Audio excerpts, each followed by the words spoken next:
UFC champion Robert Whittaker, he is one of the toughest people I have ever met. What he does in the ring is incredible, but what he needs to do before he gets into the ring to prepare, the way he has to strip weight, it's a tough caper.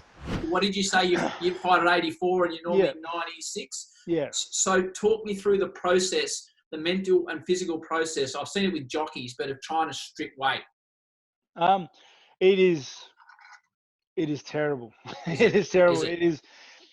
Honestly, you can't explain it. You can't explain how bad it is. You can't. Try. You used a beautiful analogy before. Why is it so terrible?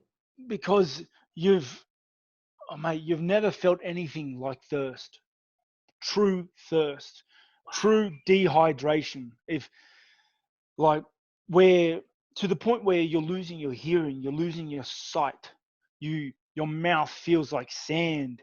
You can't sleep. You got no energy. It's like thirst and hunger are the two worst things in the world, and I wish it upon nobody. And honestly, it is terrible to go through. So you haven't experienced true thirst. Dehydration is the worst thing in the world.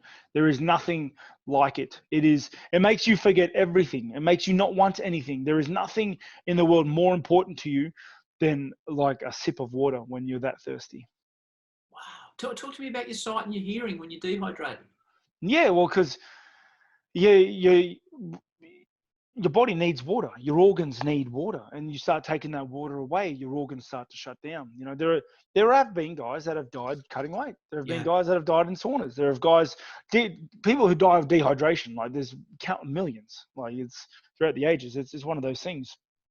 So, like cutting weight is when you fight at a weight limit to try and get the biggest physical advantages for the fight itself. So trying to get that weight down for the competition is just, you're always pushing the boundaries. You're always pushing what you can do, like how much you can do. And I've done some big weights. I did 7.4 kilos morning of weigh-in. Morning of weigh-in. So you sit in the sauna sweating out buckets until you're on weight.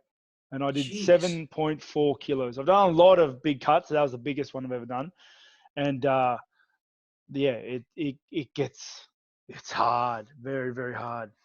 It's a bloody great description. So that's the physical side of losing 7.4 kilos in a morning.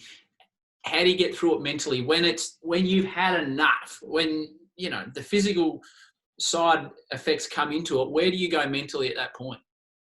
Like I mentioned in the player profile. Yeah, you did. It's don't quit.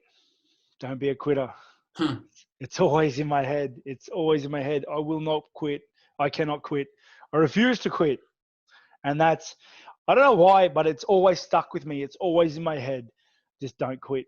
And I just can't. So then you get to the weigh-in, you jump on the scales, you put your jocks on, you give the double cobras the big flex. Then what's your calorie intake then? How much before the fight is the weigh-in typically?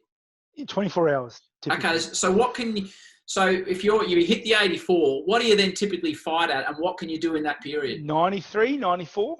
So you put on another 10 kilos in 24 hours. Just rehydrating yourself and then carb loading to make sure you got that energy. Wow. So is it like just pasta and rice and away you go? Yeah, well, everyone has their own beliefs and systems in place for post weigh-in meals, because obviously your body's gone through a lot of stuff. What are yours? What's your theories? So I have all the salt intakes that you need for the rehydration process. So all your salts, your electrolytes, all that stuff, and all that is handled in a very timely manner and structured and scheduled. The whole team follows it. In terms of food, you just, like anybody who's eating after a big fast, you start small and you build up. And then I end up building up to everyone has their comfort foods. Mine's spaghetti bolognese. So I hit the spag bowl several times, and then a couple of treats, couple of chockies, bring the morale up. You know what I mean? And then I'm good to go. Hey guys, Howie here. Thank you so much for watching the Howie Games YouTube channel. We appreciate your support. Now, if you want to hear the full podcast, you can just click on the link directly below. If you want to subscribe to the YouTube channel, which would be fantastic, bang, click right there. And if you want to see more clips, highlights and updates from the Howie Games, just go that way. Thanks so much. As always, take it easy and peace and love.